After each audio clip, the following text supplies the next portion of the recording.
Assalamualaikum warahmatullahi wabarakatuh. Alhamdulillah, alhamdulillah wa kafa wa salatu wassalamu ala rasulil mujtaba amma ba'du. Baik, yang saya hormati dosen pengampu mata kuliah Psikologi Pendidikan, kemudian saudara-saudara pendengar dimanapun Anda berada. Baik, pada kesempatan kali ini izinkan saya atas nama Ikhwatul Akhiri dengan NIM 20 30 10 20 24 untuk sedikit bercerita atau berbagi atau sharing tentang psikologi pendidikan dengan tema kecilnya yaitu teori-teori dalam belajar.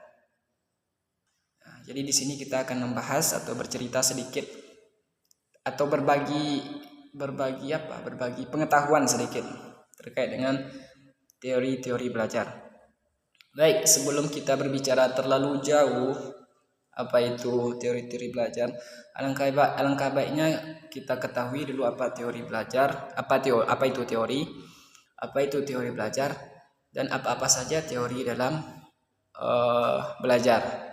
Baik, yang pertama itu adalah teori. Kata teori ini tidak asing lagi di telinga kita sebagai seorang akademisi ya, dengan kata teori ini. Kan tetapi mungkin ada di antara kita yang belum mengetahui apa makna dari teori ini. Nah, di sini saya sedikit menjelaskan atau berbagi yang saya ketahui tentang teori itu adalah konstruksi individu atau seseorang, konstruksi intelektual atau cara orang berpikir. Kok salah? Kok dipotong ya? Baik, teori itu adalah konstruksi intelektual yang digunakan untuk menjelaskan fenomena, kejadian atau peristiwa yang terjadi di dunia nyata. Jadi konstruksi intelektual itu adalah bagaimana cara kita berpikir yang tersusun dalam menjelaskan yang tiga tadi, fenomena, kejadian dan peristiwa yang terjadi di dunia nyata, yang berdasarkan atau yang teori ini berdasarkan prinsip yang pertama, pengamatan, analisis dan eksperimen sebuah data demi mendapatkan dan memperoleh pemahaman yang lebih mendalam terhadap suatu bidang ilmu pengetahuan. Itu adalah teori. Jadi teori itu adalah konstruksi intelektual yang digunakan untuk menjelaskan peristiwa, kejadian dan fenomena yang terjadi di dunia nyata. Itu adalah teori. Kemudian yang kedua, teori belajar. Teori belajar adalah konsep atau prinsip yang digunakan untuk menjelaskan bagaimana seseorang atau individu memperoleh pengetahuan, sikap, keterampilan melalui proses belajar tersebut. Jadi teori belajar ini merupakan dasar atau konsep bagaimana cara seseorang atau individu mendapatkan sebuah pengetahuan, sikap dan keterampilan dalam belajar. Kemudian secara umumnya, secara global, teori belajar ini mencoba untuk menjawab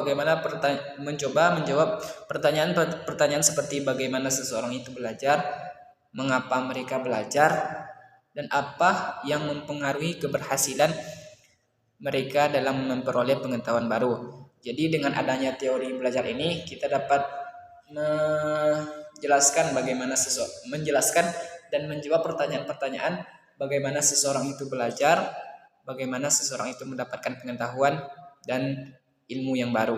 Nah, itu guna dari teori belajar. Kemudian kita masuk kepada teori-teori belajar. Ada beberapa teori dalam belajar ini. Setidaknya kita akan bahas 4 teori saja, yang mana 4 teori tersebut adalah yang pertama. Yang pertama itu adalah teori behaviorisme. Teori behaviorisme ini adalah teori yang menekankan pentingnya stimulus eksternal dan respon yang diamati secara langsung dalam pembentukan perilaku.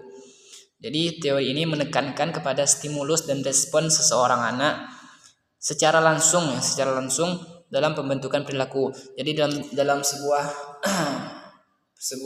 kelas, teori ini dapat diterapkan dan bisa kita gunakan secara langsung melalui penggunaan stimulus dan respon seorang anak atau seorang individu.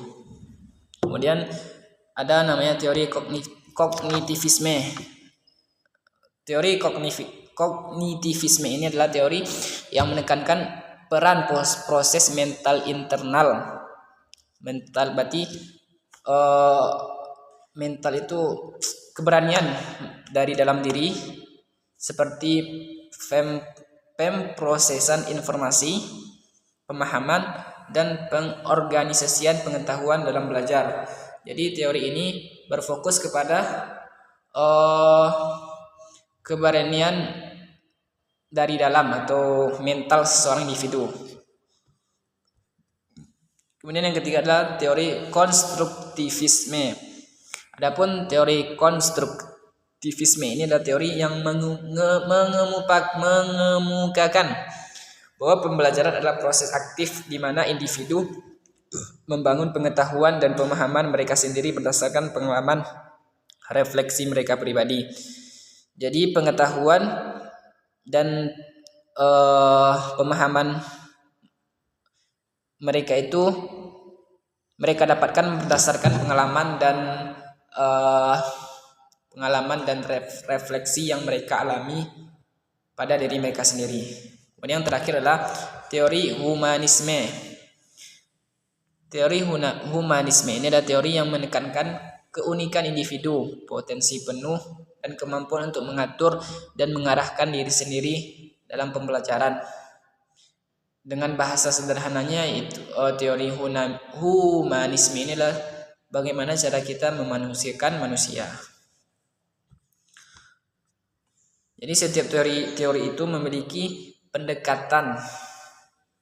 pendekatannya sendiri-sendiri terhadap proses belajar dan mengajar. Dan seringkali teori ini digunakan secara bersama-sama atau dikombinasikan atau dipairkan dalam konteks pendidikan dan psikologi. Tujuannya apa? Untuk memberikan pemahaman yang lebih luas atau wawasan yang luas tentang bagaimana manusia memperoleh pengetahuan dan keterampilan. Jadi dengan 4 teori ini kita dapat mengetahui bagaimana seseorang itu memperoleh pengetahuan dan keterampilan mereka dalam belajar. Yang pertama tadi ada teori behaviorisme, kemudian teori kognitivisme, kemudian teori konstruktivisme, dan terakhir adalah teori humanisme. Jadi 4 teori yang dapat kita gunakan. Sebenarnya ada banyak teori yang bisa digunakan, cuman secara umumnya secara khusus orang memakai 4 teori dalam pembelajaran. Itu yang dapat saya sampaikan dan bagikan. Terlebih dan terkurang saya mohon maaf. As-sah minallah, al-khata' minni, kebenaran hanya milik Allah dan kesalahan milik saya pribadi. Demikian yang dapat saya sampaikan. Akhirul kalam. Assalamualaikum warahmatullahi wabarakatuh.